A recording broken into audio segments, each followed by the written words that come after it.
Elsässer 106.9, Elsässer Radio 67. C'est Radio 67 qu'il me faut.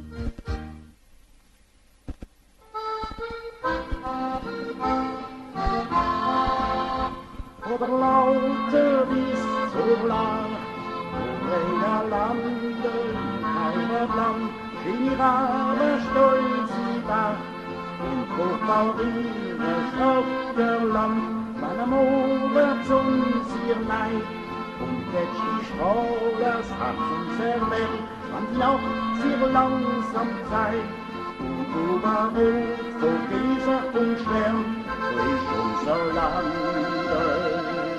Aber Caroline, und dort sing ihr zum Gabatten oder Wien. Ja, durch unser Land, ihr Heimatland. O Gott, ihr bet ihr, erhalt uns Elsass Land.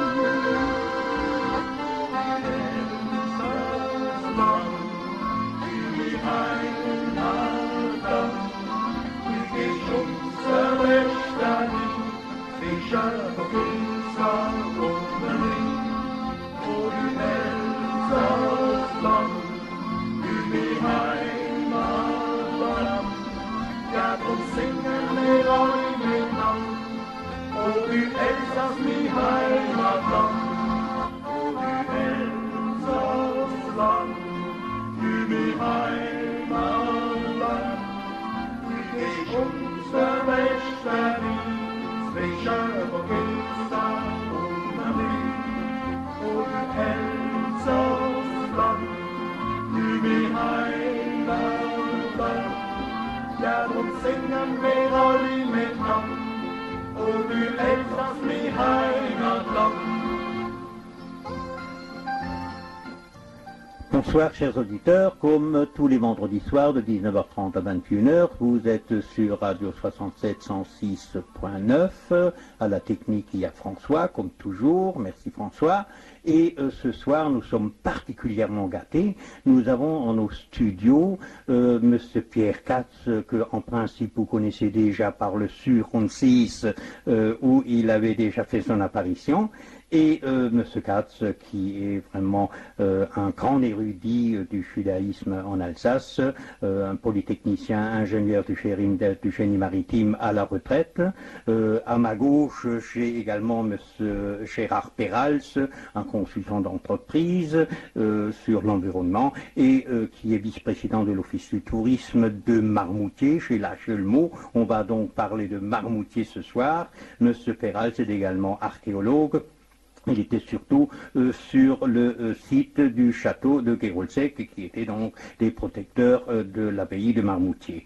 Je veux pas continuer beaucoup plus loin dans les présentations, puisqu'on a tellement à vous raconter, et comme vous êtes friands de nouvelles, surtout de l'histoire d'Alsace, on va donc commencer tout de suite avec notre émission Köthenöver liebe Zuhörer von Radio 67, hier sind auf 106.9 und wie alle Frieda oben in der Sendung Otum in Elsass. Wie ihr wissen, wir sind en direkt, wir können anrufen auf dem 88 75 51 75, wenn ihr Fragen stellen an unsere Gäste. Chers auditeurs, vous savez que vous êtes en direct, vous pouvez nous téléphoner au 88 75 51 75. Voilà. Messieurs, bonsoir, merci d'avoir accepté mon invitation. Je commence avec Monsieur Perral, chacun dit, voilà, il faut commencer avec l'autre. Bon, alors Monsieur Katz, allez-y. Bon. Bien, je n'ai plus besoin de me présenter, puisqu'on l'a déjà fait. Quand on me qualifie d'érudit du judaïsme rural alsacien, c'est peut-être un bien grand mot. J'ai surtout une caractéristique. Je suis aujourd'hui la communauté juive de Marmoutier. Je dis bien je suis la communauté, je suis le seul. Cette situation est assez anormale. Une chose, quand on pense Marmoutier, les gens pensent tout de suite église abbatiale et oublient complètement qu'il y a beaucoup d'autres choses à Marmoutier. Mon camarade Gérard Perals va vous parler de ce qu'il y a autour de l'abbatiale et de ce qu'il y a autour de Marmoutier, moi, je vais vous parler un peu de cette communauté juive. C'est tout de même une des plus anciennes et des plus importantes communautés juives d'Alsace. Je ne sais pas quand les Juifs y arrivent. Je sais de façon certaine qu'en 1300, il y a des Juifs à Marmoutier. J'ai les documents. Ça, c'est assez intéressant. Bon, 1300, il y a un Samuel de Marmoutier qui habite Strasbourg en décembre 1338. 1338, donc c'est avant la Grande Peste. C'est juste avant la Grande Peste. Donc, que cette communauté, elle connaît des hauts, des bas.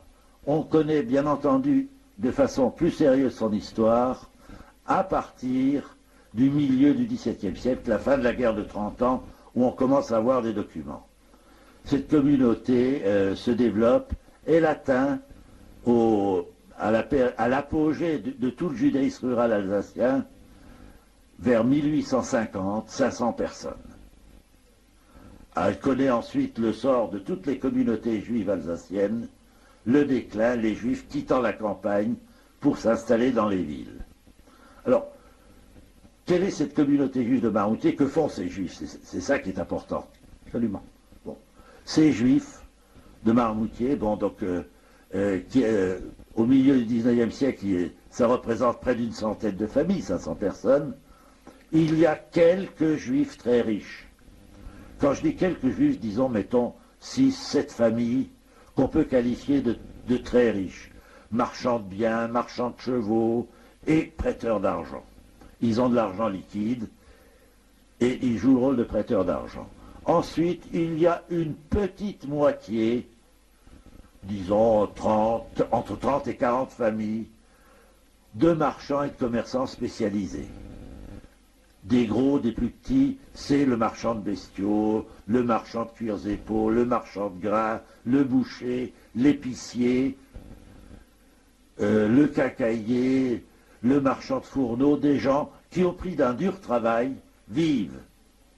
Et ensuite, il y a une grosse moitié de gens qui exercent tous les petits métiers de la campagne. C'est le colporteur, le fripier, le ferrailleur, les gens qui font de la récupération. On récupère tout. Il ne faut pas oublier, à cette époque-là, on récupère tout. Vous avez le juif qui se qualifie de marchand de plumes. Que fait le marchand de plumes? Il va dans les fermes ramasser les plumes d'oie, il les lave, les trie et va les revendre aux fabricants d'édredons et d'oreillers. Vous avez le juif du vignoble qui va chez les vignerons ramasser la lie de vin qui se dépose dans les tonneaux. Ça contient de l'acide tartrique, on a besoin d'acide tartrique pour la teinture sur tissu, et le juif ramasse son acide tartrique et va le vendre aux teinturiers de la ville. Et puis ensuite, vous avez tous les petits revendeurs qui font tout ce qui rapporte un peu de quoi vivre. On va récupérer des os à l'abattoir, on les fait cuire. La colle d'os, aujourd'hui encore, les menuisiers, les vieux menuisiers vous parlent de la colle d'os qui est indestructible. Oui, ce qu'on nommait le lincidre. Vous avez les gens qui font brûler de la fougère et qui lavent les cendres et vont les vendre parce que dans le temps, pour faire la lessive, on faisait tremper le linge avec la cendre de bois. La graisse du linge sale plus la potasse de la cendre de bois, ça fabrique du savon. Absolument, absolument. Donc voilà ce qu'étaient ces juifs. Cette structure de population, il y a d'ailleurs une chose qu'il faut remarquer, elle est exactement la même que celle des communautés non juives, des communautés chrétiennes. Un petit noyau de gens très riches, une petite moitié de gens qui, en travaillant dur, vivent correctement, et une grosse moitié de gens qui survivent, vivent à la limite de la pauvreté. Quand je dis à la limite de la pauvreté, je m'explique, ça veut dire qu'une bonne année, ils sont au-dessus, et une mauvaise année, ils crèvent de faim. Et ils crèvent au sens littéral du terme. Donc vous parlez maintenant de cette période à partir de 1650. Exactement. C'est là où vous avez vraiment une documentation bien précise. Vous pouvez dire c'était comme ça, oui. Puisqu'avant on s'imagine ça pouvait être comme ça, mais à partir de 1650... ce qui se passe avant, c'est très difficile à élucider. les Juifs arrivent dans la vallée du Rhin à la suite des légions romaines. Destruction du temple en 70, la diaspora, et une partie des Juifs quitte la Palestine par le nord de l'Afrique et finit par atterrir en Espagne. C'est aujourd'hui les Juifs séfarades, et l'autre branche part à la suite des légions romaines, l'Italie, la France, la vallée du Rhin. On a des preuves de présence juive à Trèves et à Cologne au IIIe siècle. Donc, ils s'installent, mais ces Juifs, ils suivent les légions romaines. Donc, ils n'exercent pas des métiers d'agriculteurs. Ils sont ambulants, ils suivent les légions. Ils sont artisans, ils sont commerçants. Et ils s'installent dans les villes, où ils exercent à la fois le commerce et des métiers artisanaux. Dès le Xe, XIe siècle, on commence à limiter leurs activités artisanales. La raison est assez amusante, d'ailleurs, si l'on veut, amusante si l'on veut. Dans la religion catholique, les chrétiens prennent à la lettre un verset de la Bible.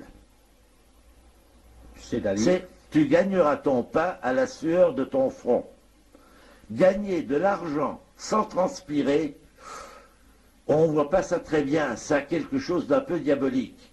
Et on se tient en raisonnement très simple, les Juifs sont déjà damnés, donc une activité diabolique ne peut pas leur nuire. Et ils prennent en charge le commerce. Et pour qu'ils soient sûrs qu'ils prennent en charge le commerce, dès le XIe, XIIe siècle, on leur interdit de posséder de la terre. Plus d'agriculture impossible. On ne les accepte plus dans les corporations. Artisanat impossible, que leur reste-t-il?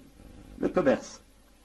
Et ils deviennent prêteurs d'argent, non pas parce qu'ils deviennent riches, mais parce que par le commerce, ils ont un peu d'argent liquide, ce qui manque toujours aux paysans, même riches. Encore aujourd'hui. Encore aujourd'hui. Le problème du paysan, en général, ce n'est pas les finances, c'est la trésorerie. Absolument. Comme dans beaucoup d'entreprises, c'est le fonds de roulement qui manque, hein, en principe c'est ça. Hein. Et alors, ça dure jusqu'au milieu du XIVe siècle. La grande peste.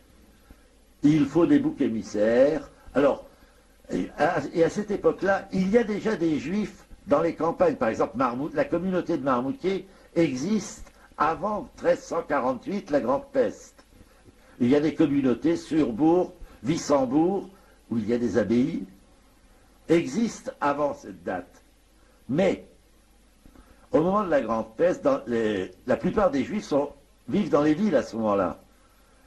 Mais la grande peste, il faut des boucs émissaires et les villes se débarrassent de leurs Juifs. La méthode la plus courante pour s'en débarrasser, c'est de les expulser. Dans certains cas, c'est Benfeld, c'est Strasbourg, on prend une méthode beaucoup plus radicale. On les brûle. Il y a la branche, c'est à Strasbourg. Oui, c'est ce fameux programme qui a donc eu lieu en 1349, dont j'ai souvent parlé ici, mais je ne l'ai jamais approfondi, M. Katz, je vais vous dire pourquoi. Vous, ou quelqu'un de la communauté juive, sait mieux le raconter que moi, parce que c'est quand même un fait assez bien marquant de l'histoire de Strasbourg. Oui, hein. C'est un fait très marqué de l'histoire de Strasbourg, c'est d'ailleurs une histoire très controversée, et il y a toujours des dessous qui sont difficiles à élucider. Par exemple, la communauté juive de Strasbourg est une communauté de commerçants et d'artisans, et parmi lesquels il y a un certain nombre de gens riches, des banquiers. On peut penser que ces banquiers sont des prêteurs d'argent. Et je pense qu'un des éléments qui a conduit un certain nombre de gens, et notamment des corporations de Strasbourg, à pousser au massacre des Juifs, contre l'avis du magistrat de Strasbourg, oui, c'est que ces gens-là sont partis d'un principe très simple. Un des moyens les plus efficaces pour éteindre une dette est de se débarrasser du créancier.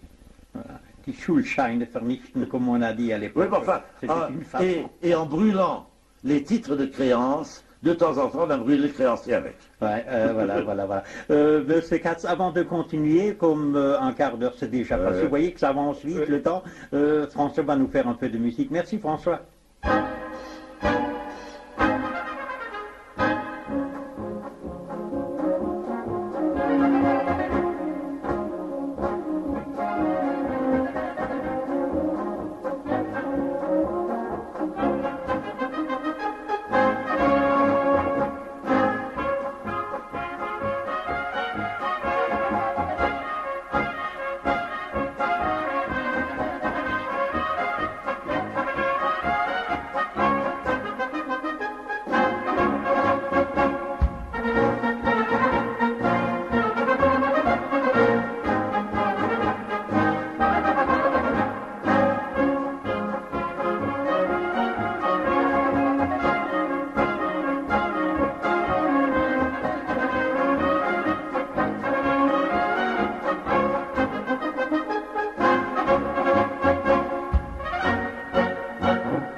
Nous sommes en plein dans le judaïsme et puis je crois que M.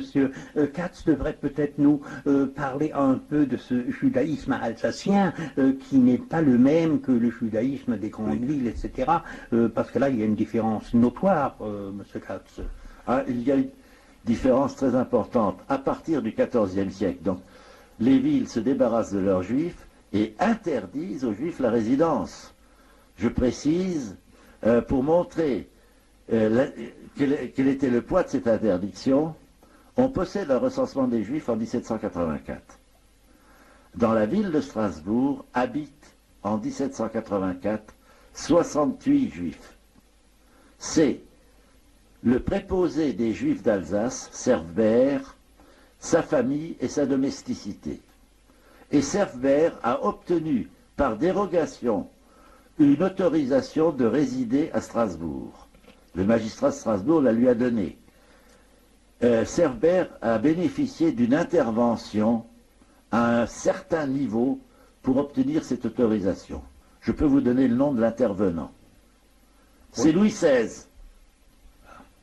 Autrement dit, pour qu'un juif comme Serfbert, préposé des Juifs d'Alsace, ait le droit d'habiter à Strasbourg, il faut l'intervention du roi de France. Je crois que ça montre bien ce qu'était cette interdiction, ce n'était pas de la rhétorique. Oui. Alors, les Juifs vivent dans les villages,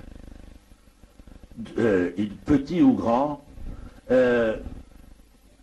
mais dans ces villages, bon, les Juifs en général se rassemblent, leur demeure se rassemble autour de la synagogue. Mais ce n'est jamais un quartier intégralement juif, il y a toujours alternance de maisons chrétiennes, de maisons juives. Je cite de mémoire, Marmoutier, l'actuelle rue du 22 novembre. anciennement rue de la Gare et encore avant, rue des Juifs. Je prends le côté droit, au coin, un bazar catholique. Une petite, je place au début du XXe siècle, 1900. Ouais. Un bazar Schneider catholique. La maison Lehmann, marchand de fourneaux juif. La maison Runz, le bedeau catholique. Ginsburger, le ministre officiant juif. Ensuite, il y a Moïse Mayer, le boulanger juif de Marmoutier. Le moine, maison catholique. La rue du Plan, de l'autre côté de la rue, Kahn, la maison natale d'Albert Kahn, le banquier Albert Kahn. Donc vous voyez, cette imbrication, et il est certain que pendant des siècles, on vit, un juif, une famille juive vit au contact quotidien, permanent, avec des non-juifs, cela donne une mentalité qui n'a aucun rapport avec la mentalité que peut avoir un juif polonais qui vivait dans son ghetto ou dans le shtetl, un village exclusivement juif. Ouais. On en a une preuve. Ça explique les tensions qui ont eu lieu quand les juifs polonais, après les pogroms de la fin du XIXe siècle, arrivent en Alsace. Il y a des tensions. Il y a la situation de fortune. Le juif qui arrive de Pologne, il n'a plus rien. Mais en plus de ça, il a une structure, un mode de pensée totalement différent du juif alsacien. Oui, parce qu'il vient du ghetto, donc il était recroquevillé sur soi-même. C'est un mode de pensée totalement différent. Absolument. Absolument. Et mais ils ont quand même arrivé à s'intégrer par la suite. Hein. Alors, ils s'intègrent, disons, c'est difficile de parler d'intégration. Il y a eu des phénomènes d'assimilation plus ou moins poussés. L'assimilation, bon, c'est des juifs qui prennent un peu de distance par rapport à la rigidité de la vie juive. Je crois qu'il y a une chose qu'il faut dire. La religion juive est une religion, en fait, très difficile à vivre. Beaucoup plus que les religions chrétiennes, les prescriptions religieuses interfèrent dans tous les actes de la vie quotidienne. Il y a des règles à respecter à tout moment. Donc, c'est extrêmement difficile à vivre et il y a beaucoup de juifs qui prennent certaines libertés par rapport à ces prescriptions. Alors, parler d'intégration, en fait, je ne parlerai pas d'intégration, mais je dirais qu'ils avaient appris à vivre ensemble. Voilà. En se tapant dessus de temps en temps. Oui. Mais, bon, quand on me rétorque qu'à Marmoutier, il y a eu des tensions entre chrétiens et juifs, entre catholiques et juifs, puisqu'à Marmoutier, il n'y a pratiquement jamais eu presque pas eu de protestants, l'abbaye. Quand on me dit qu'il y a eu des tensions entre catholiques et juifs, je réponds toujours, vous croyez qu'il n'y a jamais eu de tension entre juifs ou entre catholiques? C'était des hommes comme tous les autres. Et en particulier les juifs. Alors aujourd'hui, certaines personnes ont tendance, par réaction au passé, à présenter les juifs comme de purs anges, victimes de la méchanceté du monde. C'est idiot. Sur les 500 juifs qui vivaient à Marmoutier en 1845, il y avait certainement des grands et des petits, des gros et des maigres, de très intelligents et de parfaits imbéciles, des très riches et des très pauvres, des gens très honnêtes et quelques franches crapules. C'était des hommes. Comme partout, quoi. On peut appliquer aux juifs la règle, la formule n'est pas de moi, elle est d'un polytechnicien auteur de Maxime, c'est Auguste de Teuf, qui disait notamment, quand vous constituez une collection d'individus suffisamment nombreuse, quel que soit le critère de sélection choisi, le pourcentage d'imbéciles est toujours le même. Pas mal du tout. Oui. Bon, je crois avant de continuer, François, on va faire de nouveau un peu de musique. Le temps avance à une vitesse vertigineuse. Hein.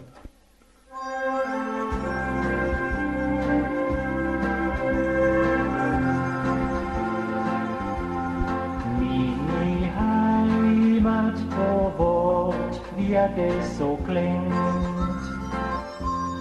Heilig Wort, wo sehr tief in mir dringt.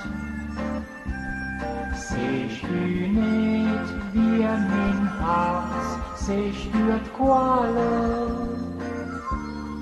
und mir liert, ach so wie mir dich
Bild hab ich immer vor mir.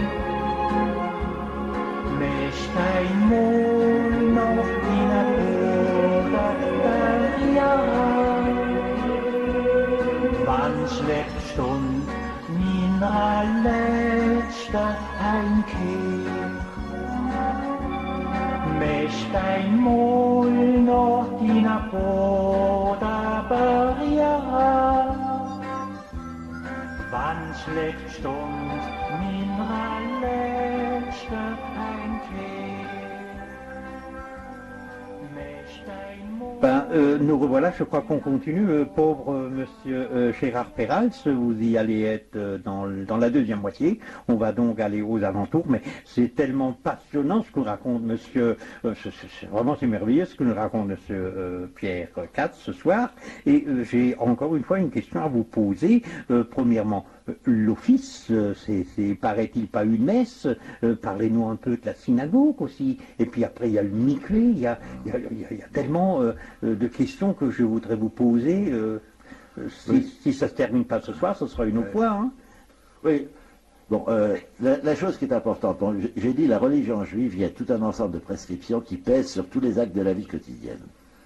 Il y a une vie, disons, spécifiquement religieuse, mais ce qui est important, ce qu'il faut bien comprendre, au temple de Jérusalem, il y avait des offices religieux avec un sacrifice.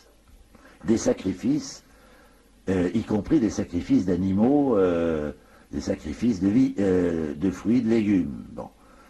Depuis la destruction du temple, il n'y a plus de sacrifice dans la religion juive. Un office juif est une prière en commun. Un des points d'ailleurs qui marque bien ce caractère de prière en commun, c'est qu'on ne peut célébrer un office juif et réciter les prières principales du judaïsme que s'il y a une assistance de 10 hommes majeurs sur le plan religieux, de plus de 13 ans. Ah bon, les prières principales, on n'a pas le droit de les dire si l'on n'est pas 10 personnes.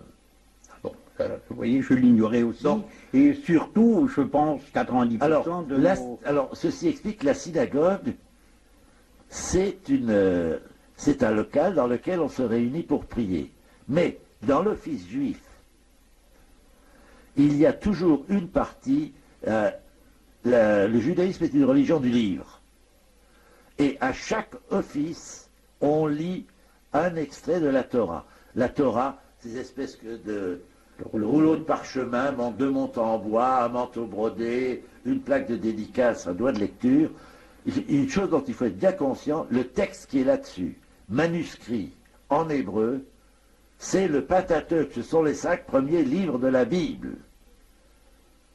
Cela entraîne une conséquence, ce texte est sacré pour un juif, il l'est tout autant pour un chrétien et un musulman. Le fait que les 5 premiers livres de la Bible soient rédigés en hébreu, ou en latin, ou en patagon, ne change rien à leur caractère sacré. Certain. Donc, oui, certain. Donc, et alors, cette lecture de la synagogue est arrangée pour la lecture de la Torah, et la synagogue, en fait, en poussant un peu à l'extrême, n'est un lieu consacré qu'au moment où l'armoire contenant les Torahs est ouverte. Le reste du temps, c'est une salle. Une salle comme une autre, une salle de réunion, n'importe, oui, n'importe. Où on étudie, où on peut très bien étudier la Torah. Bon, c'est un lieu tout de même, on se réunit pour prier, on ne va pas y organiser un bal. Oui, ça, encore que la Bible en donne de nombreux exemples. Certains juifs orthodoxes, par exemple à la fête de Simras Torah, qui se célèbre en général en octobre, qui marque, on lit la Torah intégralement dans l'année. Et en général, on termine la lecture à cette fête de Simras Torah et on redémarre pour l'année suivante. C'est ça. Normalement, les chassidim d'Europe de l'Est, à l'occasion de cette fête, dansent dans la synagogue avec les Torahs. Donc, vous voyez, rien n'est impossible. D'ailleurs, il faut une église née, qu'elle soit catholique, juive ou n'importe, c'est quand même un lieu de réjouissance. On se réjouit pour se rencontrer, d'être en prière ensemble. On peut être croyant ou pas croyant, chacun peut faire comme il veut. Exactement. Mais en fin de compte, que toutes ces églises nous sont conservées. Je dis toujours, quand je fais des visites, je dis toujours, vous vous rendez compte si toutes nos anciennes églises n'existaient pas, on n'aurait plus d'histoire, on n'aurait plus rien à raconter. Parce que, regardez, Marmoutier, tout s'est construit autour de cette abbaye. S'il n'y avait pas cette abbaye, Marmoutier, ce serait rien du tout. Hein. Et heureusement que ça nous reste. Encore quand on parle château, puisque vous allez en parler tout à l'heure des châteaux, Monsieur Peraltz, les châteaux étaient là, justement, pour protéger ces gens d'église, parce qu'ils n'avaient pas le droit de prendre les armes, etc. Donc, Bon, une question encore que je voudrais vous poser, Monsieur Katz, le mikvé. Bon, le problème est très simple. D'ailleurs, je précise, là je commence à bien connaître ta question parce que cette année au musée de Marmoutier, nous avons une exposition de bénitier. En fait, ce que nous présentons, c'est l'eau dans les religions. Le mikvé, en fait, c'est très simple. Disons, l'eau a un rôle essentiel dans toutes les religions. Les rites de purification pour passer du stade profane qui est par nature impur à la relation avec le sacré qui exige la pureté. Il y a un agent purificateur très efficace, mais dont on limite l'emploi parce qu'il a des conséquences trop brutales, c'est le feu. Ouais. Par contre, l'eau élimine à la fois l'impureté et permet la régénération. Donc c'est l'agent purificateur par excellence. Et dans toutes les religions, l'eau joue un grand rôle. Je passe sur l'adoration du Nil, du Tigre et de l'Euphrate dans les religions égyptiennes, mésopotamiennes, l'immersion dans le Gange chez les hindouistes. Dans la religion catholique, c'est le baptême et ensuite l'eau bénite.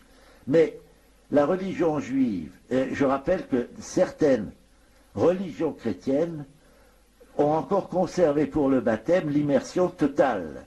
Absolument.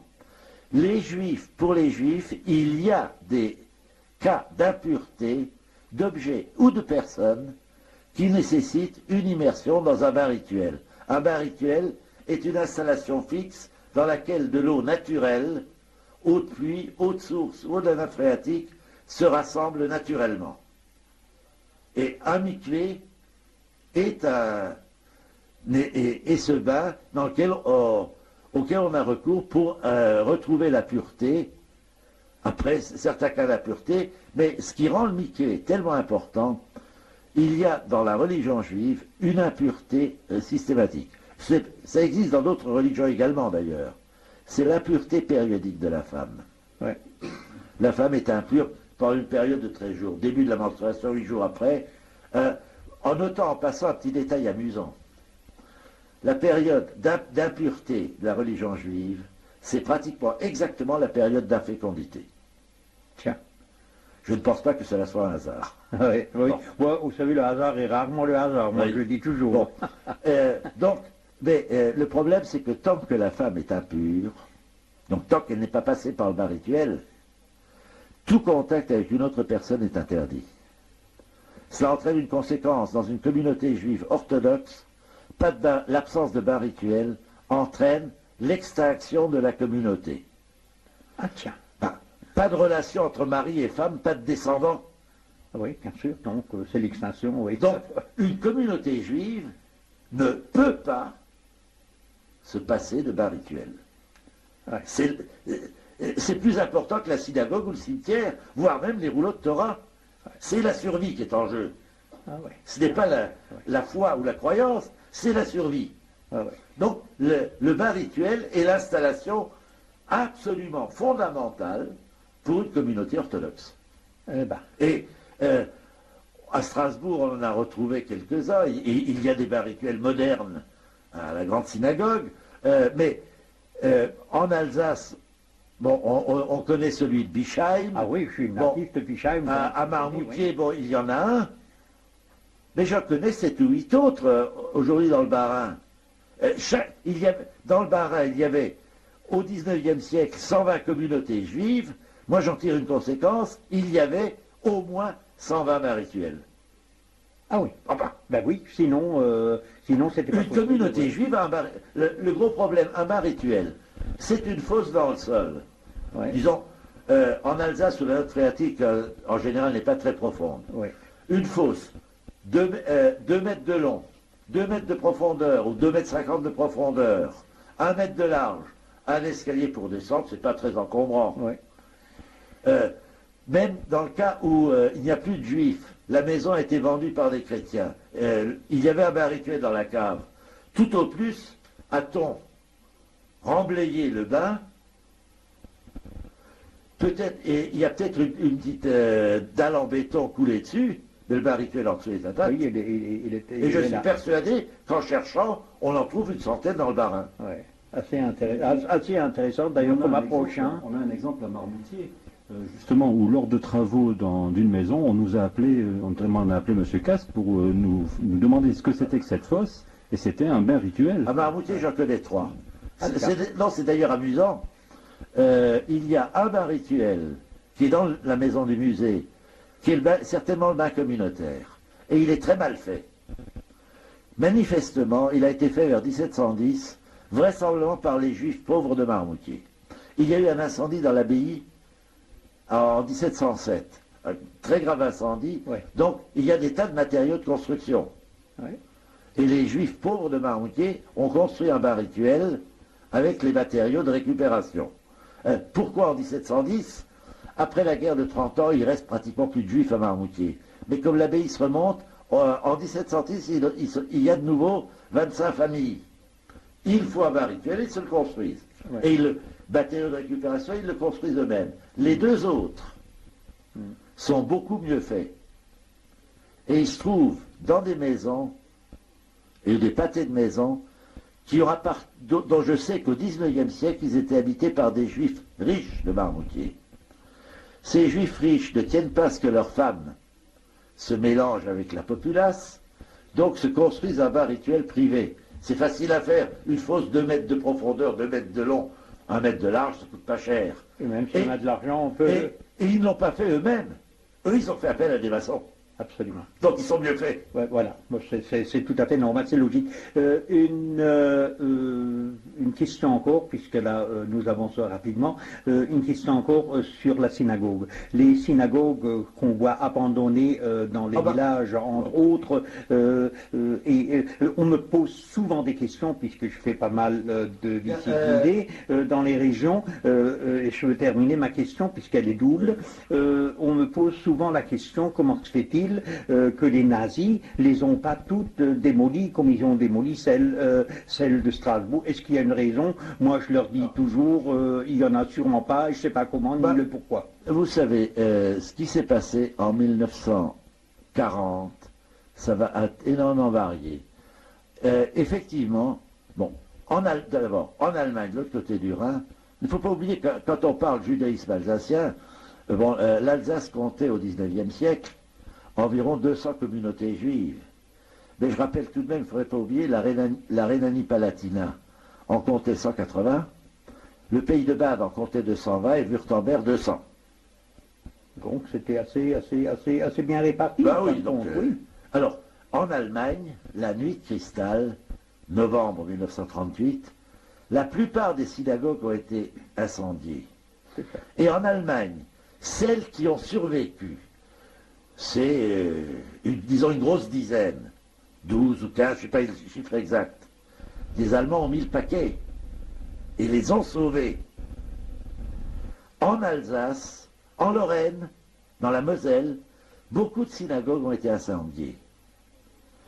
Je rappelle, quand les Allemands sont arrivés, l'Alsace a été rattachée au Gau de Bade, alors que la Lorraine a été rattachée au Gau de la Sarre. Il se trouve que le Gauleiter de Sarre-Lorraine a été moins virulent que le Gauleiter Bade-Wagner. Ouais. Donc, en Alsace, les synagogues ont été pillées, mais les bâtiments sont restés. En Lorraine, il y en a beaucoup qui ont été incendiés. Alors, ces synagogues restent, alors après la guerre, l'intérieur complètement dévasté. après la guerre, les communautés, ces petites communautés, qui étaient déjà très réduites, l'exode vers les villes avait commencé. Je signale Marmoutier qui comptait 500 juifs en 1846. En 1940, il doit y en avoir 60 ou 70. Tiens. Ouais, tiens. Ils sont tous partis sur les villes. Absolument. Donc, après la guerre, il en revient, mais en général, tous les juifs sont expulsés dans les années 40-45. Il en revient en 45. Mais ceux qui reviennent s'installer dans leur village d'origine, ce sont les gens âgés. Oui, qui ont leurs attaches. Les jeunes qui ont terminé leur scolarité et qui ont commencé leur vie professionnelle, ils restent là où ils ont passé les 4 années de guerre, les 4 années d'expulsion, ou quand ils rentrent, ils vont à Strasbourg. Donc, dans les villages, il subsiste des communautés très restreintes de gens âgés, et il se passe ce qui est évident, à partir de 1953-54, ces communautés commencent à fondre à une allure vertigineuse. Elles ont une moyenne d'âge très élevée. Ouais. Donc, quand ça commence, disons, des chiffres, ils sont indicatifs. En 1952-53, il doit y avoir à Marmoutier encore 30 juifs. En 1960, ils sont 5. Ouais. Et aujourd'hui? Ben, aujourd'hui, ils sont 1. Ah, Monsieur Pierre Katz. Exactement. Voilà, et alors, êtes là comme... les synagogues, c'est très beau de dire il faut les sauver. Mais pour les sauver, il faut de l'argent. C'est ça. Et une des raisons pour lesquelles on a fait le 7 juillet dernier une journée porte ouverte dans 18 sites, c'est justement d'attirer l'attention sur ces sites juifs qui représentent un patrimoine culturel considérable. Énorme. Et pour montrer, il faut que les autorités qui ont pouvoir de décision débloquent des moyens financiers, qui ne sont pas énormes, mais il en faut. Et le but de cette journée était très simple. Il s'agissait, de faire connaître un peu ce patrimoine qui existe, en le sélectionnant sur 18 sites, et surtout de montrer aux gens qui ont pouvoir de décision que mettre un peu d'argent là-dedans, ce n'est pas de l'investissement à fond perdu. Il y a un intérêt. Ça peut être une source de vie et d'animation dans un certain nombre d'endroits. Si vous voulez, je sors de Marmoutier, il y a une très belle petite synagogue et un cimetière juif à Strout, 4 km de la Petite Pierre. Supprimez à Strout la synagogue et le cimetière juif, et dites-moi ce qui peut attirer un touriste à Strout. Ah ben ça c'est certain. Oui, mais il y a beaucoup de sites comme ça. Il n'y a pas que Strout. C'est un exemple. Le cimetière d'Ettendorf, Rosenwiller, enfin, c'est ça. C'est un patrimoine. Alors, on ne peut pas tout sauver. C'est évident. Les moyens financiers sont limités. Et et ensuite, il faut également comprendre la position des autorités juives. Il y a un argument, personne ne me l'a donné, mais je crois que les responsables, ni le grand rabbin Gutmann, ni les présidents de la communauté de Strasbourg ou autres contrediront. Quand une autorité juive se trouve devant l'alternative, restaurer une synagogue dans un petit village où il n'y a plus un juif, et construire une synagogue au quartier de l'Esplanade, à Strasbourg, où il y a 4000 juifs sans synagogue, c'était le cas il y a 8 ans. Je crois qu'ils n'ont pas hésité une seconde. Ah oui, mais ça c'est certain. C'est certain. Une toute dernière question sur les synagogues. À qui appartient la synagogue?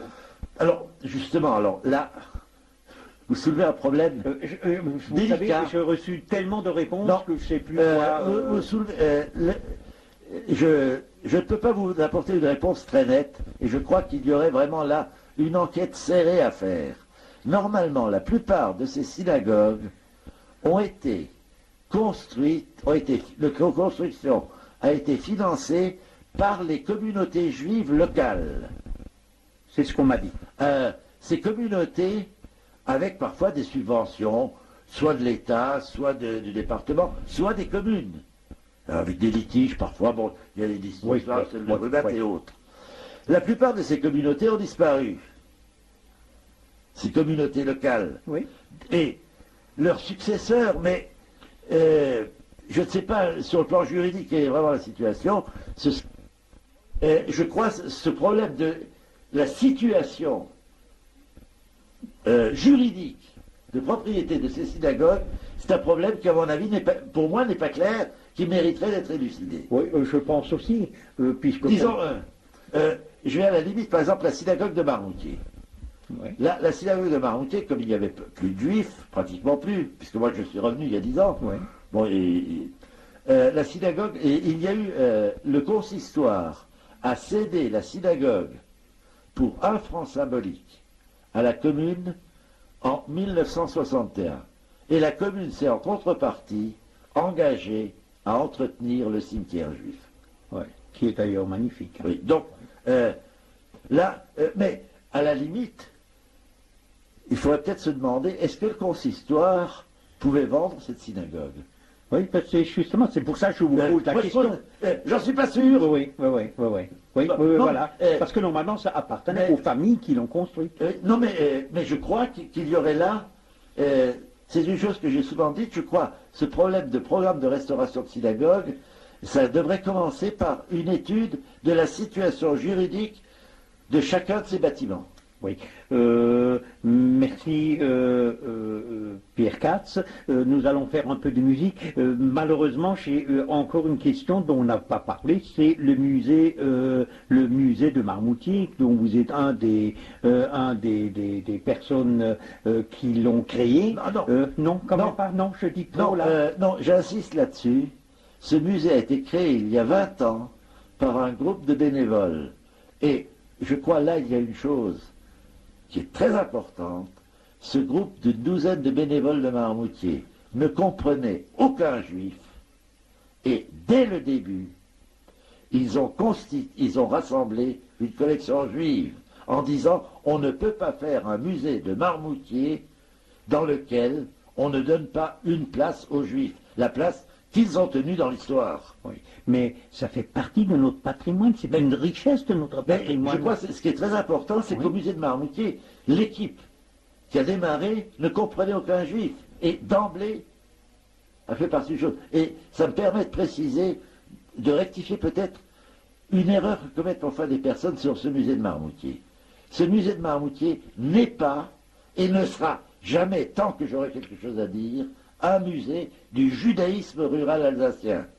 C'est un musée local de Marmoutier dans lequel le judaïsme fait partie, qui a fait partie de l'histoire de Marmoutier, est présenté. Mais il est présenté tel qu'il a existé, c'est-à-dire au sein d'un environnement non juif.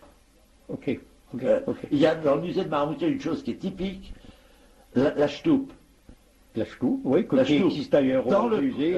Dans le coin où est le poteau cornier, il y a l'hôtel domestique qui a été aménagé en hôtel domestique catholique. Et à l'entrée, il y a encore l'encoche où était placée la mezouza, le petit étui que les juifs fixent à leur porte. L'encoche est toujours là. Cette maison, comme beaucoup de maisons à Marmoutier, a connu des alternances juifs chrétiens. Oui, mais ça c'est certain. Monsieur Pierre Katz, moi je vous remercie. Et puis après, on va donner la parole à Gérard Perals, qui a beaucoup de choses à nous raconter. Bon, c'est à peu près réparti 3/4 d'heure, mais Monsieur Katz, je crois qu'on devrait se revoir encore une fois, il y a tellement de choses à raconter. On va faire ça à la rentrée. Pas de problème. François, un peu de musique, s'il vous plaît. Die Frau sitzt am Vier und spinnt noch schwer an ihrem Rad, exakt im Takt wie in einer Lier, so viel sie langsam knüllert und kleine Kinder sind im Bett, der leiser Gesang verwickelt süß, Großmama singt und kein Bett, dann schliche Miesler eine Schnüss.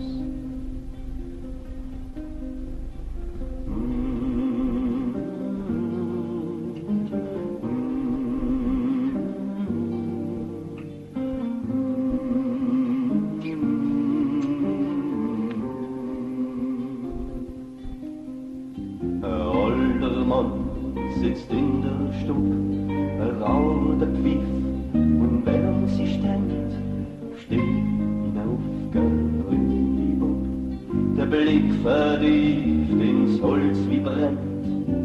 Er summt jetzt auch die Salde Lied, es passt gut zu, seit grölig hoch.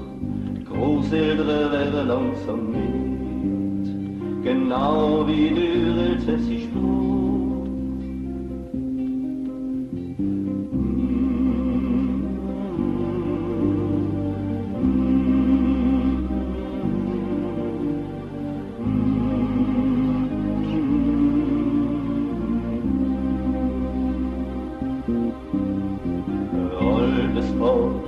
Ich auf mein Bild, steht in Geraumt, doch Duft der Träne, ja es lebt die Schütz, wie süß es gefällt, ein altes Paar hat sie in ihre.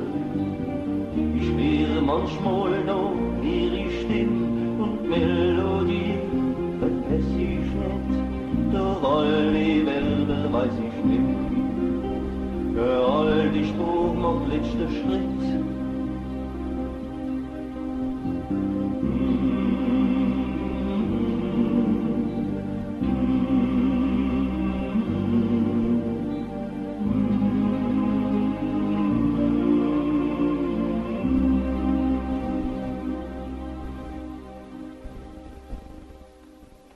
Donc nous revoilà, vous savez que vous êtes en direct sur Radio 67, 106.9 et vous pouvez, comme je l'avais déjà dit, nous téléphoner si vous avez envie au 88 75 51 75. Nos invités de ce soir voudront bien vous répondre si vous avez des questions à poser. Je passe maintenant la parole à notre autre invité qui est Monsieur Gérard Perrals qui va nous raconter l'histoire de Marmoutier, son abbaye, ses environnements, etc. Allez-y parce que le temps avance trop vite. Oui. Donc mon ami Pierre Katz a beaucoup parlé de la communauté juive de Marmoutier qui a marqué de façon indélébile l'histoire de cette petite ville. Mais cette communauté juive vivait en bonne intelligence avec les moines qui dirigeaient cette abbaye. Une des particularités de la communauté juive de Marmoutier, ça a été de vivre à l'intérieur des murs de la ville de Marmoutier, alors que dans bien d'autres villes, les juifs, à 10 heures du soir, sortaient de la ville pour aller dormir à l'extérieur, alors qu'à Marmoutier, ils vivaient intramuros. Bon. Les moines avaient compris et avaient utilisé les juifs à des fins diaboliques, comme le disait M. Katz, c'est-à-dire à les faire gérer leurs affaires, et puis eux ne s'occupaient que du spirituel. La gestion devait être faite par des gens dits impurs. Et ces moines s'en sortaient bien. Alors, quand on parle de abbaye de Marmoutier, il faut savoir que c'est une abbaye qui est une des plus anciennes d'Alsace, puisque sa fondation remonte aux alentours de 589. Abbaye fondée, la première personne à venir à Marmoutier et à fonder un petit ermitage, est le moine Léobard, qui est un moine irlandais, qui est un disciple de Colomban. Il arrive d'Irlande, traverse la France et arrive sur la région qui deviendra l'Alsace un peu plus tard.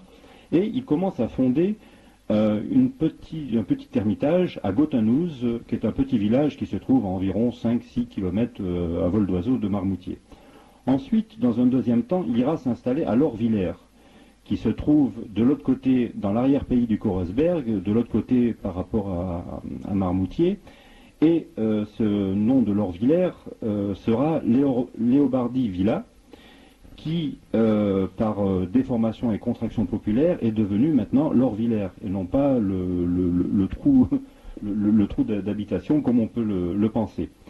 Ensuite, Léobard viendra s'installer à Marmoutier, et le premier nom de Marmoutier, c'est Léobardi Chella, qui est la cellule de Saint-Léobard. Saint-Léobard applique la règle de Colomban, enfin Léobard plutôt, pardon, applique la règle de Saint-Colomban, qui est une règle vraiment très dures, très très dures. Pour exemple, cette règle a été utilisée jusqu'au 8e siècle, date à laquelle on a introduit la règle de Saint-Benoît. Mais cette règle, par exemple, stipulait que les moines devaient obéissance jusqu'à la mort au chef du monastère, c'est-à-dire à l'abbé, et par exemple un simple murmure était une désobéissance. Le jeûne était continuel, puisqu'il ne mangeait qu'une seule fois par jour, un repas composé de légumes, d'herbes et de farine cuite à l'eau, avec du pain et comme toute boisson de l'eau. Le mercredi et le vendredi, on ne mangeait pas parce que c'était jour de jeûne. Ensuite, les malades n'étaient autorisés à ne manger qu'une seule fois à 3 heures, et notamment c'était de la prière continue. Et un exemple de punition dans cet ordre-là de Saint-Colomban, c'était que premièrement, les délinquants c'est un bien grand mot, mais les délinquants devaient avouer leurs fautes avant le repas ou avant le repos de la nuit en public, que les peines ordinaires étaient la fustigation, le silence, le jeûne au pain et à l'eau. Un moine qui oubliait par exemple de dire Amen ou qui parlait à table recevait 6 coups de bâton. La même punition a été à un moine qui toussait fort, par exemple, ou qui souriait dans le cœur. Le cuisinier qui répandait des aliments à terre devait réciter 12 psaumes de pénitence. Une simple désobéissance, c'était 2 jours de jeûne au pain et à l'eau, et une irrévérence au prieur, c'était 40 jours de jeûne. Il ne mangeait pas pendant 40 jours, donc vous voyez que c'était une règle vraiment très dure. Donc, crève de la faim, ça. Ah oui, c'était quelque chose de terrible. Hein. Oui. Et cette règle a subsisté jusque vers le 8e siècle, date à laquelle Saint-Pirmin introduit la règle de Saint-Benoît, donc la règle bénédictine, qui perdurera jusqu'à la Révolution, puisque l'abbaye de Marmoutier est une abbaye bénédictine. Ce qu'il faut savoir également, c'est que à proximité de Marmoutier, il y a un endroit qui s'appelle le Sindelsberg. Sindelsberg vient du nom d'un codisciple d'Éléobard qui s'appelle Sindenus, qui lui a créé sur le mont, sur la colline de Sindelsberg, un ermitage également. Et cet ermitage deviendra un peu plus tard un couvent de moniales bénédictines. Donc à Marmoutier, nous avons le cas de moines bénédictins, et à la sortie de Marmoutier, en allant vers Saverne, on voit encore cette chapelle du Sindelsberg, qui est vraiment un pauvre vestige de l'église, puisque de ce couvent, puisque ce couvent a été détruit lors de la guerre des paysans, puisque les paysans, en passant par Marmoutier, se sont un peu attardés à Marmoutier, ont bien festoyé, et en repartant vers Saverne pour aller rencontrer les troupes du duc de Lorraine qui étaient venus pour les mater, ils sont passés, ils ont vandalisé, ils ont démoli l'abbaye bénédictine du Sindelsberg, le couvent de moniales du Sindelsberg, et les moniales s'étaient réfugiés notamment à Grovetal, qui est cet endroit où il y a ces fameuses maisons troglodytiques. Il y a eu combien de moniales là-haut? On avait dit une soixantaine, Oui, c'est bon, moi je pense que une trentaine, une quarantaine. Hein.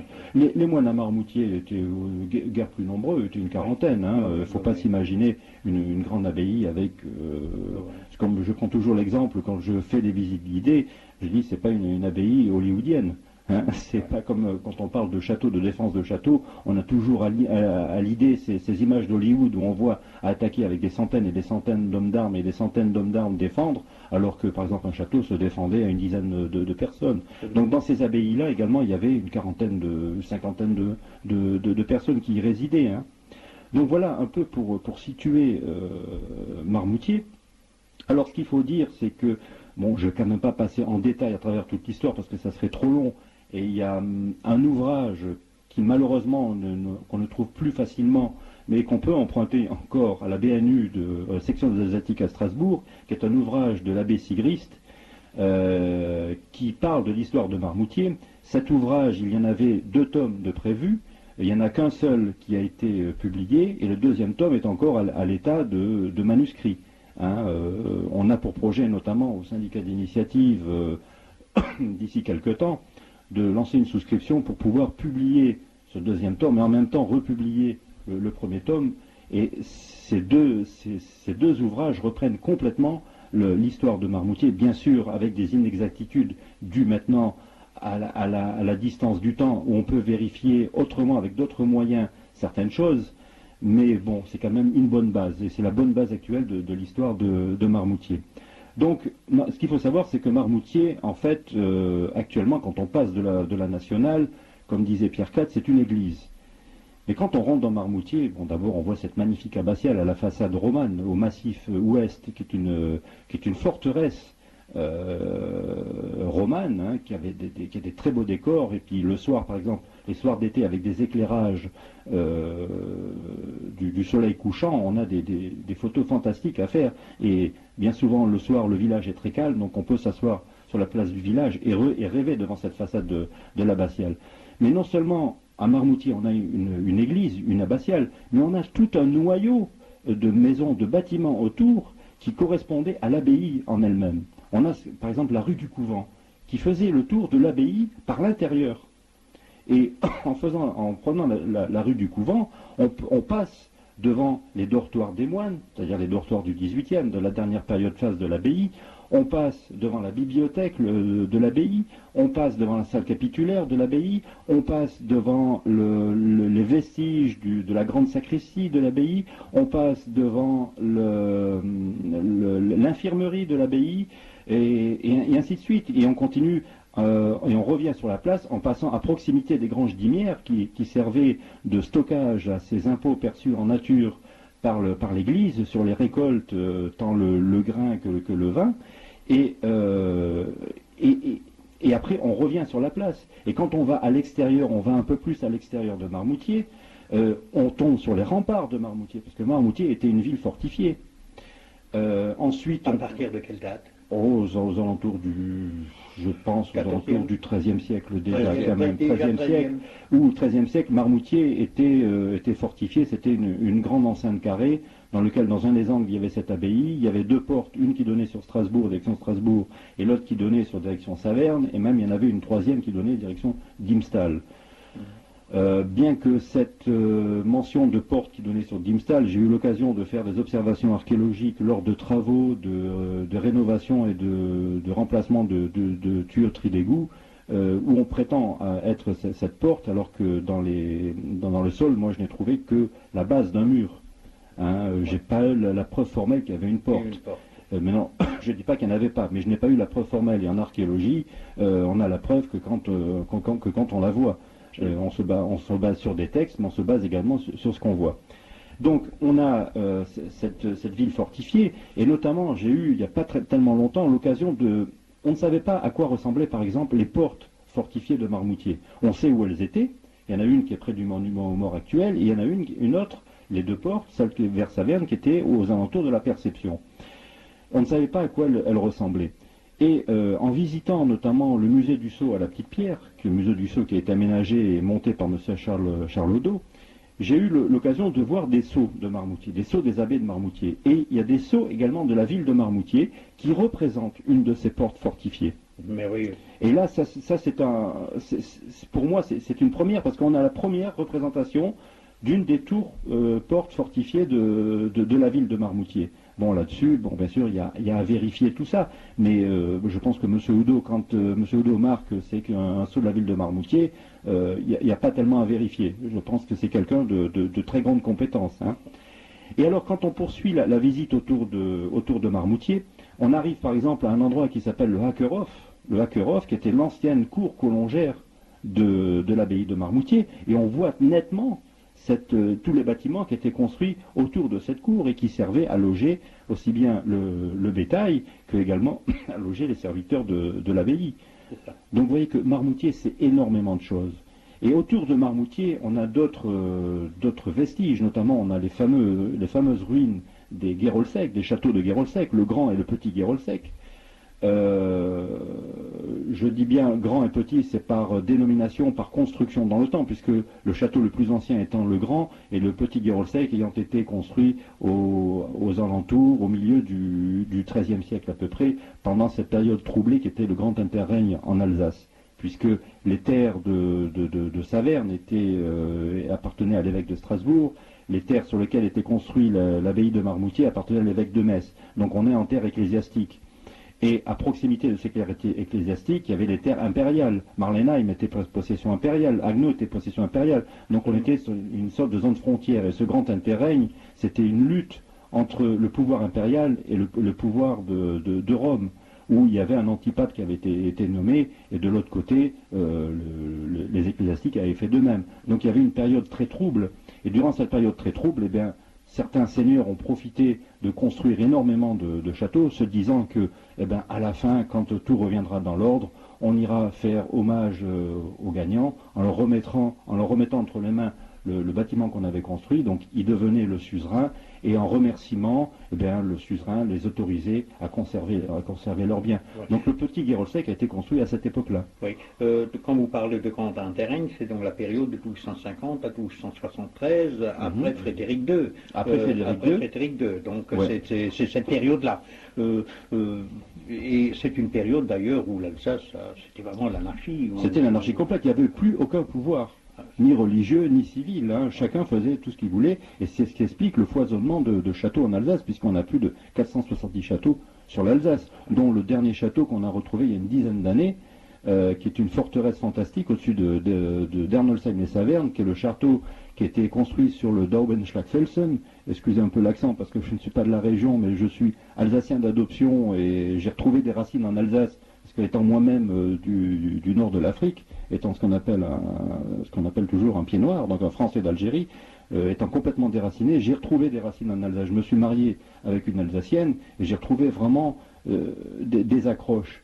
Et bon, quand je parle un peu des mots alsaciens, bon, mes amis rigolent, mais bon, savent très bien que le cœur y est. Donc on a retrouvé ce château au-dessus d'Ernolsheim-les-Savernes, qui est le fameux château de Wartenberg, qui est un château, qui est une forteresse romane, qui en fait n'a été jamais, on ne l'a jamais terminé de construire. On l'a simplement construit. Il y avait un conflit, et quand les deux belligérants se sont mis d'accord, dans l'acte de paix stipulait la destruction de cette forteresse. Donc là, on a une forteresse romane importante. Donc c'est le dernier château qu'on a retrouvé il y a une douzaine d'années, qui a fait l'objet de fouilles archéologiques et de publications, d'ailleurs au niveau de la Société d'histoire de Saverne.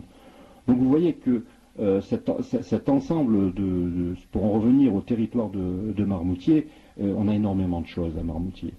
On a des châteaux, on a une abbaye, on a le couvent de Rheinacker, qui est le sanctuaire marial de Rheinacker, qui est magnifique, qui est une église du XVe siècle, quelque chose de fantastique. Et Sœur Simone était ici à l'époque pour... Non, c'était Sœur Marie-Reine qui était là pour présenter Rheinacker.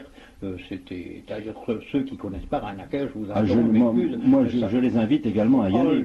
Et à Rheinacker, on retrouve dans l'église de Rheinacker une sérénité qu'on ne retrouve pas dans l'église abbatiale de Marmoutier. L'église abbatiale de Marmoutier, c'est quelque chose de fantastique, d'énorme, de gigantesque, mais on n'a pas ce calme. On va au sanctuaire marial de Rheinacker, on rentre dans cette église, et là vous retrouvez votre paix intérieure. Et je ne suis pas pratiquant, hein, je suis catholique non pratiquant, mais je le ressenti moi-même.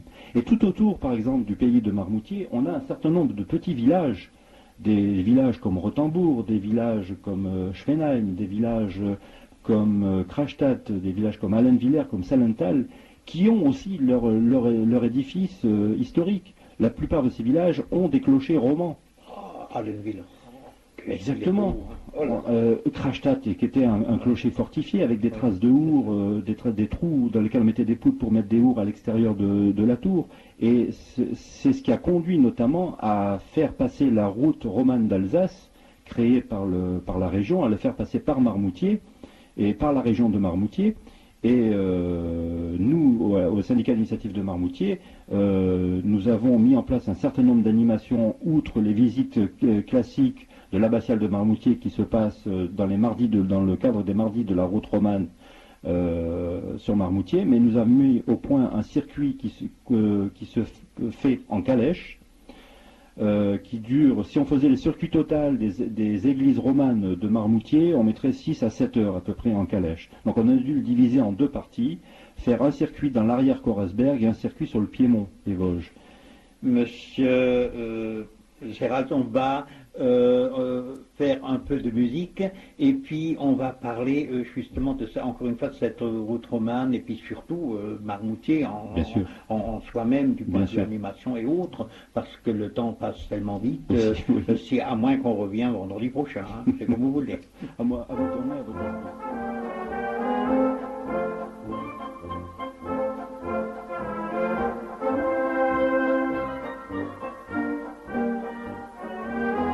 Faudra juste pas oublier de répondre à la question. Hein.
Avant de continuer avec Gérard Peraltz, je crois qu'on a une réponse à donner. Il y a un de nos auditeurs, M. Jean-Jacques de Königshofen, qui a posé une question sur la synagogue de Balbronn. Je crois que M. Pierre Katz peut répondre à ce monsieur. Bien. Je ne peux pas très bien répondre en ce sens. Il y a effectivement un projet depuis plusieurs années de démonter pierre à pierre la synagogue de Balbronn pour la remonter dans un quartier de Jérusalem.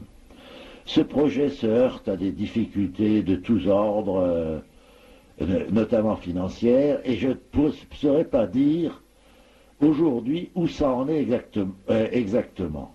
Mais je voudrais tout de même signaler une chose. Il y a des gens qui, dès qu'on parle de la synagogue de Balbronn, disent c'est un scandale de l'envoyer à Jérusalem. Je voudrais tout de même, je le regrette, si elle part à Jérusalem, je le regretterai moi aussi. Mais je voudrais signaler une chose. Balbronn est comme beaucoup de villages alsaciens, un village à 3 religions. Il y a une église, un temple protestant, une synagogue.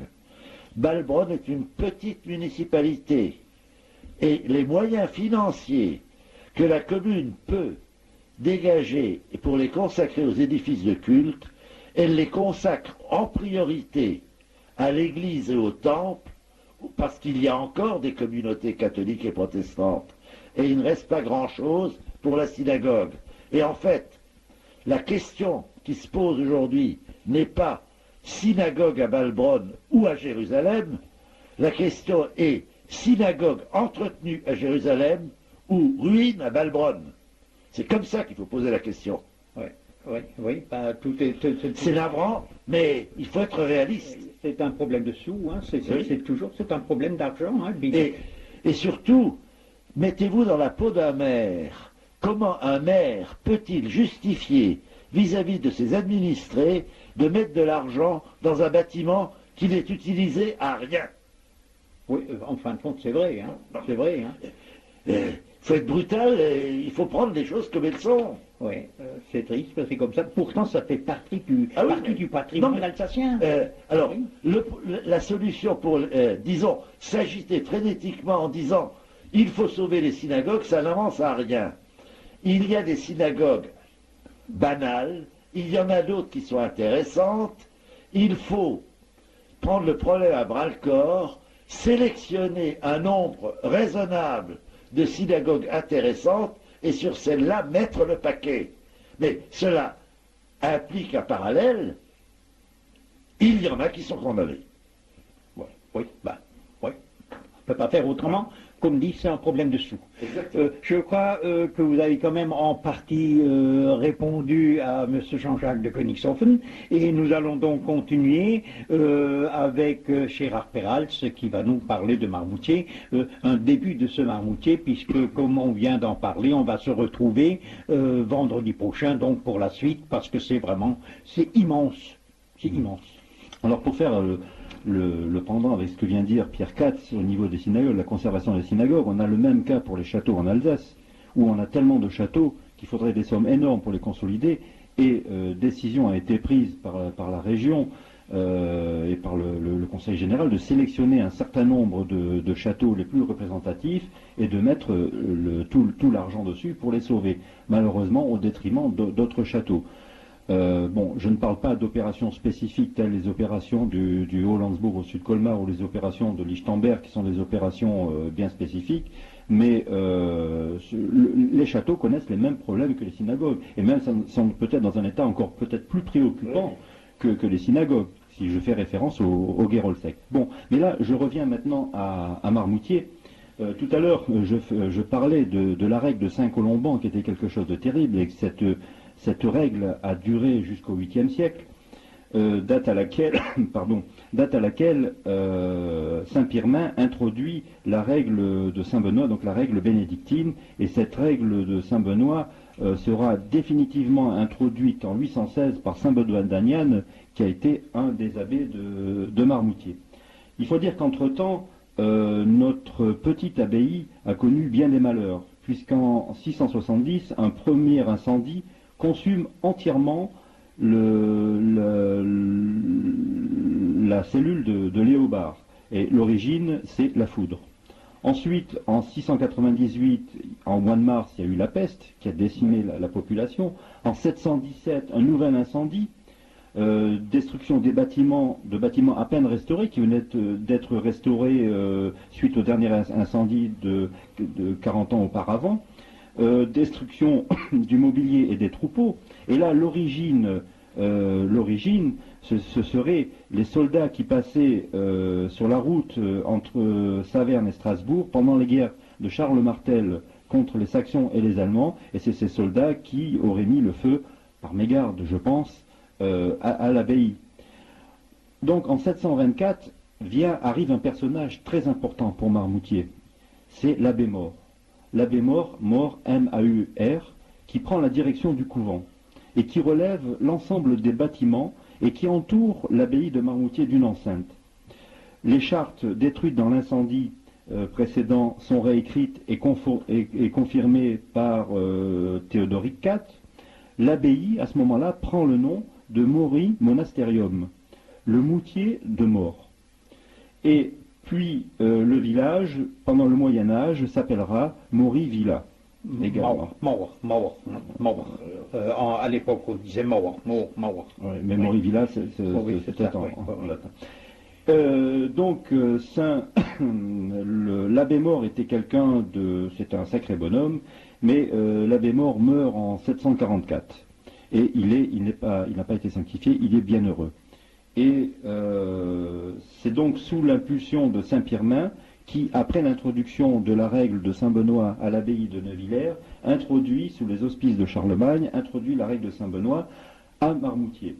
Alors, cette règle de Saint-Benoît est bien sûr moins stricte que la règle de Saint-Colomban, mais quand même. Il est par exemple fait défense aux moines de s'occuper d'affaires du monde, d'où on va donner ces affaires du monde à gérer, notamment les affaires financières, à gérer aux juifs. Les abbés doivent demeurer dans leur monastère, puisque à un certain moment, les abbés habitaient à l'extérieur et c'était les simples moines qui résidaient à l'intérieur. Les abbesses et religieuses doivent garder inviolablement leur clôture, ce qui laissait sous-entendre qu'il se passait quand même pas mal de choses. Les supérieurs du couvent ne doivent jamais être des laïcs, mais sont élus et confirmés qu'avec le consentement de l'évêque. Et en plus, Charlemagne crée des commissions qui sont composées d'un moine et d'un chapelain pour s'assurer du respect de la règle. Alors par exemple, Saint Benoît d'Agnan arrive en 816 et confirme définitivement la règle bénédictine à Marmoutier. Et je prends un exemple du trousseau d'un moine bénédictin aux alentours de 816, donc au début du 9e siècle. Alors je le cite rapidement, c'est pas trop long. 2 chemises, 2 tuniques, 2 scapulaires, 2 manteaux, 4 paires de bas, 2 paires de caleçons, 2 pelisses, un capuchon, des gants en été, des moufles en hiver, 2 paires de souliers, 2 paires de pantoufles pour la nuit en été, et l'hiver, les moines portent des brodequins. Ça, c'est le trousseau. Le repas, c'est, vous vous souvenez que Saint-Colomban, c'était des légumes et de l'eau. Là, par contre, c'est manger de la volaille, à l'exception les jours de Pâques et de Noël, quand même. L'autorisation de graisser les légumes, en dehors des jours du carême, bien sûr. S'il n'y avait pas de vin, Saint-Colomban ne buvait que de l'eau, la règle bénédictine autorise de boire du vin, mais s'il n'y avait pas de vin, ils avaient l'autorisation de boire une double ration de bière. C'était quand même le plus intéressant. Les jours de fête, il y avait 2 repas complets. Mais pendant la semaine, on jeûnait quand même 2 fois au pain sec, enfin au pain et à l'eau, pardon. Et concernant l'hygiène, cette règle également stipule des règles d'hygiène. Les moines se rasent tous les 15 jours.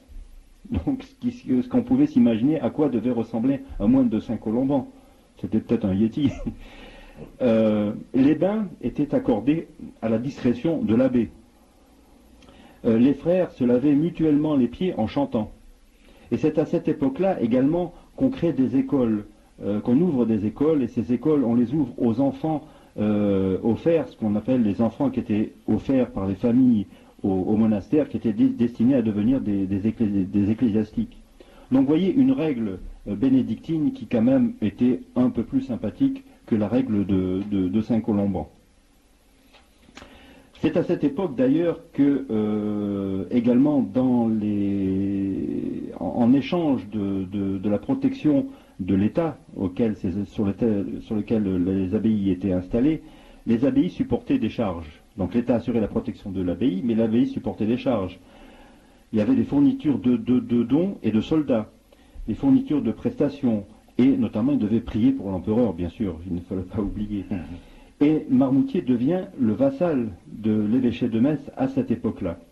Et Marmoutier fournissait des hommes et prestations pour les expéditions de l'empereur et combattait sous la bannière de Metz.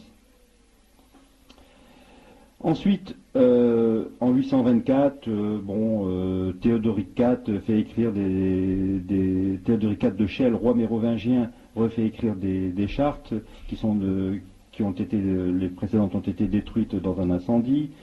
Par la suite, l'abbé Cels transcrit les limites du territoire de Marmoutier. C'est là qu'on commence à voir apparaître cette fameuse marche de Marmoutier, donc délimitée et écrit par l'abbé Cels, qui, le territoire actuel du canton de Marmoutier reprend en gros le territoire de la marche de Marmoutier. Puis-je juste vous interrompre, Monsieur Péral, il nous reste 5 minutes. Oui. Donc, de cette marche, nous allons en parler la semaine prochaine. puisque maintenant, si je peux encore vous donner la parole pour conclure pour ce soir, les 5 minutes vont être terminées. Exactement, Oui, ouais. vous n'avez vraiment pas eu beaucoup de paroles ce soir, hein, mais ce sera plus la On prochaine a fait fois. qu'un très petit parcours historique. Oui, Pour mais l'instant. vous savez, le temps passe tellement vite. C'est comme dit François toujours, les historiens, ça commence à l'heure, mais ça se termine jamais à l'heure. On sait quand il commence, on sait jamais quand il Absolument, absolument, c'est ça. D'autant plus que, en plus, vous êtes archéologue. Tout récemment, il y en a un qui me dit, vous savez, vous êtes des gens, vous parlez aux pierres et les pierres vous répondent. Ah oui. Et en fin de compte, c'est un peu ça. Et je crois que c'est le meilleur compliment qu'on puisse nous faire, justement en essayant de saisir l'histoire d'une façon ou d'une autre. Nous arrivons donc à notre fin. Il reste 4 minutes. On va donc pour cette soirée parler encore, avant de conclure, de tout ce qui se passe à Marmoutier. Vous avez peut-être, M. Perals, quelques mots vite fait là-dessus. Alors vite fait, sachant que bon, tous les mardis après-midi à 15h, nous avons la visite du musée de Marmoutier de 15h à 17h sous la direction de M. Katz, et vous verrez, c'est une visite très intéressante, on ne s'ennuie pas. Ne la loupez pas. Ne la loupez pas. Et à partir de 17h, on a la visite commentée des parties romanes de l'abbatiale dans le cadre de la route romane d'Alsace. Les jeudis, on a ce qu'on appelle les jeudis de Marmoutier. Donc hier, nous avions une visite conférence sur les châteaux de Guérolsec qui a duré 3h30 sur le terrain. Faites par vous-même. Faites par moi-même également. Et là, nous allons avoir jeudi prochain, je pense, une visite organisée au sanctuaire de Rheinacker par Sœur Simone, qui est l'économe général de Rheinacker. Alors ça, à ne pas louper. À ne pas louper non plus. Et alors, on a un grand moment qui va se passer le 4 août, où là également, toujours à ne pas louper, c'est que le 4 août, nous faisons notre circuit du Piémont des Vosges en calèche, donc une balade romane en calèche sur le Piémont des Vosges. Donc départ à 14h, retour aux alentours de 17h, 17h30. Nous avons également ce même jour, départ à 15h, le circuit des 3 abbayes, donc les abbayes de Marmoutier, Neuvillers et Saint-Jean-de-Saverne, toujours également dans le cadre de la route romane.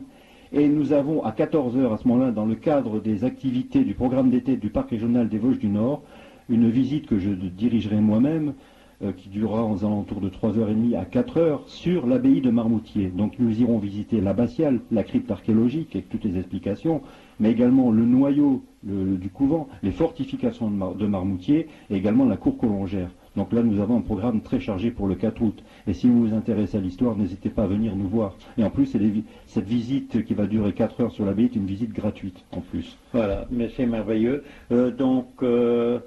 Pierre Katz, encore un mot quand même. Je crois, Gérard a fait le point des animations. Je précise par exemple, il a parlé des circuits en calèche autour de Marmoutier, il a parlé des visites de Guérolsec, la visite de l'abbaye. Il y a chaque mois également, il y a un jeudi après-midi consacré aux vestiges du judaïsme à Marmoutier. La synagogue, les vieux quartiers, le cimetière, le musée. Voilà, je crois que cette soirée se termine. Avant de terminer, je voudrais quand même vous dire que j'ai ici une publication périodique de l'Association des Amis de la Maison du Korosperk, qui s'appelle le Koros Paris, au numéro 29. Pierre Katz a fait un magnifique résumé sur le rabbinat du Korosperk.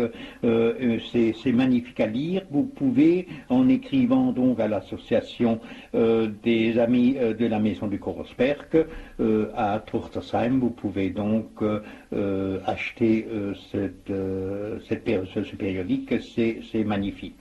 Entre autres, n'oubliez pas, si vous allez sur Marmoutier, le syndicat d'initiative de Marmoutier existe depuis le mois de janvier, donc c'est tout nouveau, il faut le dire aussi, mais ils sont très sympathiques et vous pouvez avoir tous les renseignements possibles. Moi, pour terminer, je dois avoir le dernier mot, puisqu'on m'a offert, une amie m'a offert il y a quelques années déjà, les sources de sagesse juive, et là-dedans, comme nous avons parlé de la communauté juive ce soir, il y a justement un des proverbes donc des anciens rabbins, et qui dit la chose suivante: ce qui donne ne doit jamais s'en souvenir.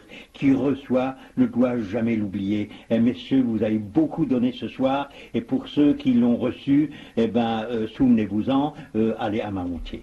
Merci, bonsoir, bonne soirée, et puis, comme dit, vendredi prochain, nous continuerons donc avec Gérard Perral sur l'histoire de Marmoutier. Monsieur Pierre Katz, vous êtes cordialement invité également. Merci François, et bonsoir. Bonsoir.